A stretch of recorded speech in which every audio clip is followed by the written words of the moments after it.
L'agriculture au Maroc,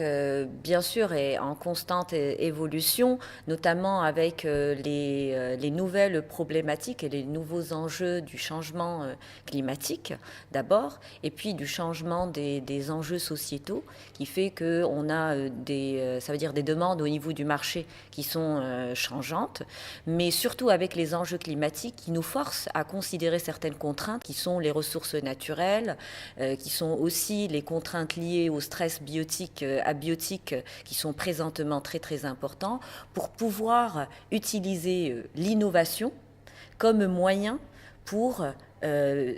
relever ces défis et sortir avec un nouveau modèle agricole qui va être beaucoup plus efficient par rapport à ces contraintes. Donc c'est sûr qu'on doit beaucoup plus aller vers une agriculture qui est durable, qui pense à l'efficience d'utilisation des ressources, qui n'est plus autant qu'avant productiviste, mais une agriculture qui est beaucoup plus, on va dire, intelligente et qui va prendre en compte l'ensemble,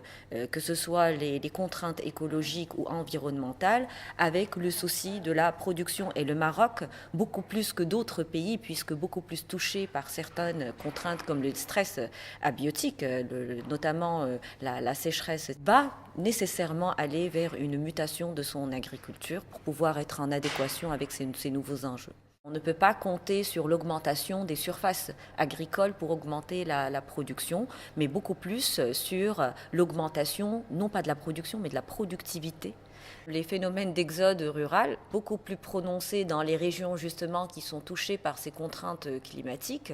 font que, au meilleur des cas, la population rurale serait statique, mais moi je la verrais beaucoup plus régressant qu'augmenter.